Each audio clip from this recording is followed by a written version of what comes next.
अच्छा जी, आज का आपका जो लेक्चर है एसी मशीन्स, ठीक है।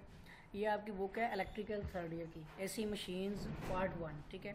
ET 316 इलेक्ट्रिकल टेक्नोलॉजी प्राइस साल 100। इसके जो है लेक्चर स्टार्ट करने हैं आज से हमने। तो एसी मशीन्स जो आपका कोड है ET 316 पेपर ए, हम पेपर ए के ऊपर डिस्कस करने जा रहे हैं। तो सबसे पहले ये आज हमारा है लेक्चर नंबर 1, ठीक है। तो लेक्चर नंबर 1 में हम जो है शॉर्ट क्वेश्चन करेंगे चैप्टर नंबर 1 से रिलेटेड, ठीक है। तो सबसे पहला क्वेश्चन है हमारे पास कि इलेक्ट्रिकल ट्रांसफार्मर की तारीफ करें, या इलेक्ट्रिकल ट्रांसफार्मर क्या होता है। ये एक जैसा क्वेश्चन नहीं होता है। क्वेश्चन में यह है कि अगर यहाँ तो तारीफ डेफिनेशन कर लें या क्या होता है, इससे इस मतलब होता है व्हाट, कि क्या क्वेश्चन किया जा रहा है कि ट्रांसफार्मर क्या है, तो बात एक ही है, ठीक है। तो इसके आंसर कहता है कि ट्रांसफार्मर एक ऐसा साकिन आला होता है, ठीक है ना।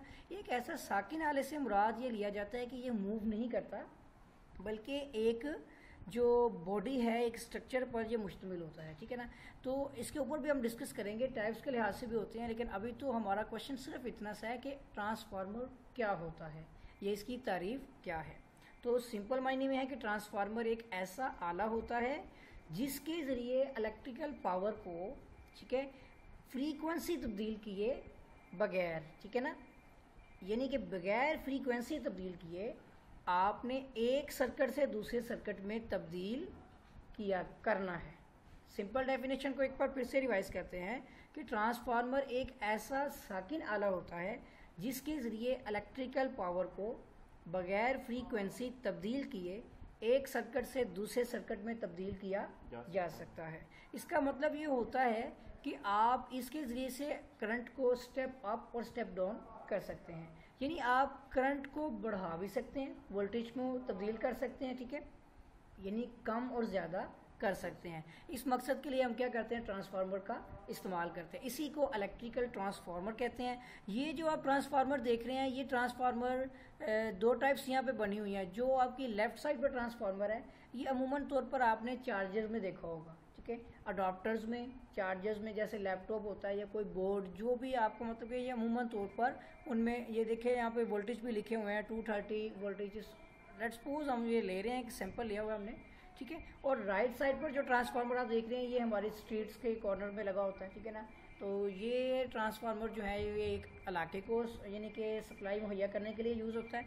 जबकि वो दूसरा ट्रांसफार्मर आप देखते हैं वो हम छोटे पैमाने पर स्टेबलाइजर्स, ठीक है ना, और अडाप्टर्स वगैरह में अमूमन देखते हैं। चलिए स्टार्ट करते हैं क्वेश्चन नंबर 2।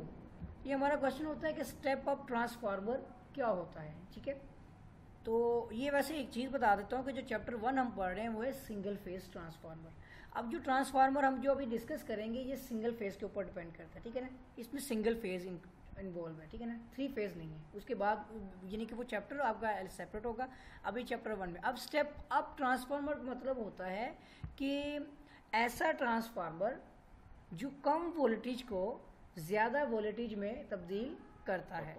यानी कि अगर आपके कम वोल्टेज आ रहे हैं, आप उसके वोल्टेज को इंक्रीज कर रहे हैं किसी ट्रांसफार्मर से, तो हम ऐसे टाइप्स के ट्रांसफार्मर को क्या कहते हैं, स्टेप अप ट्रांसफार्मर। अब जो आप डायग्राम्स देख रहे हैं, दोनों आप फिगर्स देख रहे हैं, इन दोनों फिगर्स में ये ट्रांसफार्मर स्टेप अप भी हैं और स्टेप डाउन भी हैं। तो इसको हम स्टेप अप और step down, step up and step down transformer भी कहते हैं। तो इसका मतलब है कि ये स्टेप अप में भी हो सकती हैं और ये स्टेप डाउन की कैटेगरीज में भी हो सकती हैं। यानी कि ये ट्रांसफार्मर जो कि कम वोल्टेज को ज़्यादा वोल्टेज में भी तब्दील कर सकते हैं और ज़्यादा वोल्टेज को कम वोल्टेज में भी तब्दील कर सकते हैं। तो इस किस्म के इस टाइप के ट्रांसफार्मर को हम कहते हैं स्टेप अप ट्रांसफार्मर, ठीक हो गया। नेक्स्ट क्वेश्चन आता है हमारा स्टेप डाउन ट्रांसफार्मर। तो कहता है स्टेप डाउन ट्रांसफार्मर की तारीफ करें। तो हमारा आंसर बनता है कि ऐसा ट्रांसफार्मर जो ज़्यादा वोल्टेज को कम वोल्टेज में तब्दील करता है वो हमारा स्टेप डाउन ट्रांसफार्मर कहलाता है। आप खुद देख सकते हैं कि ये ज्यादा से कम में जा रहा है, यानी स्टेप डाउन है। यहाँ पर डाउन लिखा हुआ है, इसका मतलब है कि ये ज्यादा से कम करेगा। वहां पर था स्टेप अप, इसका मतलब होता है कि आपने कम से ज्यादा में जाना है, ठीक हो गया। तो यहाँ पे आप देख सकते हैं कि ये आपका स्टेप डाउन ट्रांसफार्मर है, जो आप अमूमन तौर पर स्टेबलाइजर की फॉर्म में भी देख सकते हैं कि जो हम फ्रिजेस में लगाते हैं, फ्रिजों में, तो स्टेबलाइज करने के लिए। यह देख सकते हैं यहाँ पर ये दोनों आपको जो फिगर्स नजर आ रही हैं, ठीक हो गया। नेक्स्ट क्वेश्चन आता है हमारा क्वेश्चन नंबर 4। ये होता है हमारा 1-to-1 ट्रांसफार्मर, इसकी हमने तारीफ करनी है, ठीक है। तो जो हमारा 1-to-1 ट्रांसफार्मर होता है ये अमूमन आम ट्रांसफार्मर होता है। कहते हैं ऐसा ट्रांसफार्मर जिसके प्राइमरी और सेकेंडरी वोल्टेज यकसा होते हैं, यानी कि जो वोल्टेज आ रहे हैं और जो वोल्टेज आगे आपने सप्लाई करने हैं वो दोनों के दोनों वोल्टेज क्या होते हैं, सेम होते हैं। तो इस टाइप के ट्रांसफार्मर को हम क्या कहते हैं, 1-to-1 ट्रांसफार्मर, ठीक है। इसमें हम इस 1-to-1 ट्रांसफार्मर को आइसोलेशन ट्रांसफार्मर से भी यानी कि पुकारा जाता है, यानी कि कहते हैं, इसका एक दूसरा नाम है, उसे कहते हैं हम आइसोलेशन ट्रांसफार्मर, ठीक हो गया।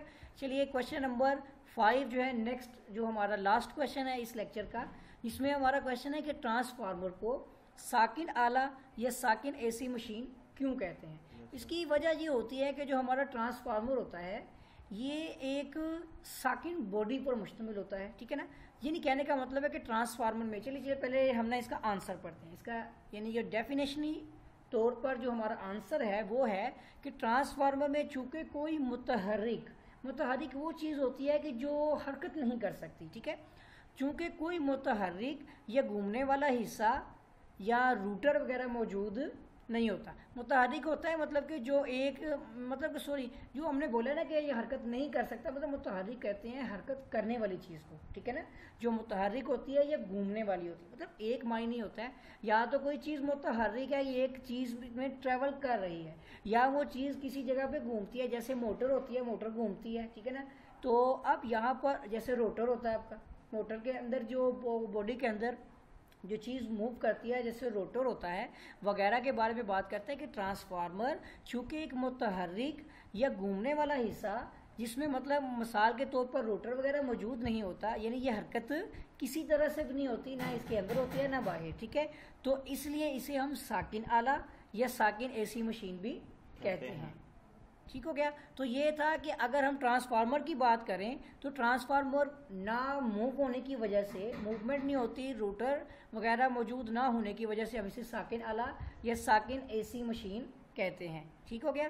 तो स्टूडेंट्स उम्मीद है कि आपको जो है ये आज का लेक्चर समझ आया होगा। Yes sir.